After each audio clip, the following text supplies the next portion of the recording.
the best interview for you. It don't have to be view-wise or anything. The interview that you would say, if you want the perfect example of what you're going to get with the Connect, what would be that interview? So for the Connect specifically, there's two of them. There's my very first one, which was the Councilwoman Candy Tabaka. I wanted to really set the tone of what the Connect is, with that being the first episode. Like, I produced the shit out of it, audio-wise, you know what I mean? Like, it took way longer than it should, but I just wanted to set the tone. Like, yo, this is some journalistic shit. This ain't what y'all was used to. And then just having somebody of that stature for the very first episode, I would say that really helped. And then recently, my man Theo Wilson, he's on History Channel, show called I Was There. He does a lot of shit, man. Look him up, Theo J. Wilson. I think the way that conversation flowed and him having that thespian type voice and like really forcing me to be in my bag with the questions, because I know he knows his shit. I think, you know what I mean? I think those two really was like, all right, this is, if I have to show anybody, and then visually, like, I had that shit produced really dope. So those would be my two.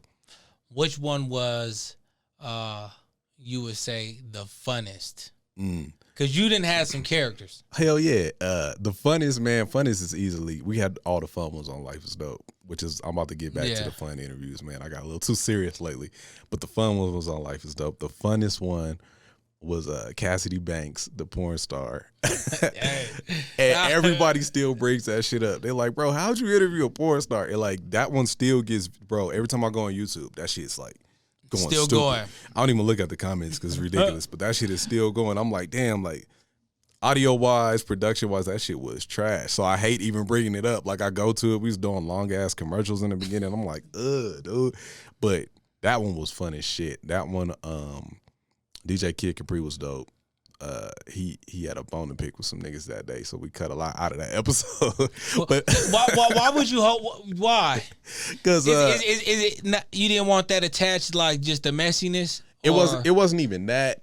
I think in that specific, we had a couple of these in those specific instances where they were like going at somebody that was about to be on the platform, and we didn't want to fuck up our, you know what I mean? Like, it wasn't even about being messy. He was like, damn, bro, if I air this, I probably ain't about to get the interview with dude, because he gonna think we gonna hear shitting on you. Yeah. So it was kind of being political, but in those situations, do you what's your face like? I be seeing, like, you know, Kanye West is notorious for putting people in bad situations when he start talking. Yeah. Do you keep a straight face? Nah, I love it personally. Like, once you about to really get into that shit, like what? I'm thinking, okay, now you comfortable. You know what I mean? Now we having a real conversation. But in the back of my head, I'm like, all right. And that happened on the, I'm gonna be honest, that happened on the Connect recently. This nigga, man, Terrance Roberts. Yeah, so T-Rob. You know. Yeah, exactly. Yeah. Exactly. Right. Exactly. That I love that episode because it was intentionally disruptive. Like, I knew the response we was gonna get from interviewing Terrance. And I know Terrance, you know what I mean? So I knew he was gonna keep it 100 with me.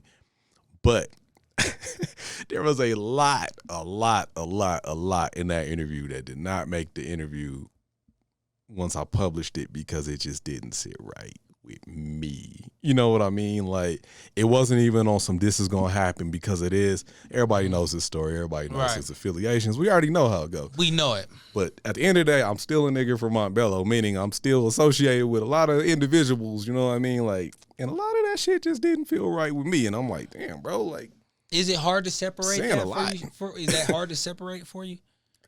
Like, nah, it's not. I mean, if you know what I'm saying, if you come from your environment, bro, if you're a real nigga, you know when some shit ain't.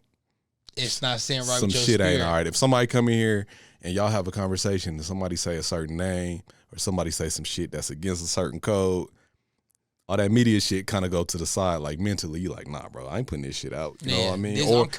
Or you like, nah, bro, don't, like, or you check him in the moment. But professionalism, like, nah, edit point right here, this shit ain't going out, because that's gonna look fucked up on me. And you know what I mean? Beyond media, it's some niggas that's not gonna like what you just said, and I'm not gonna be the one to be in the middle of that.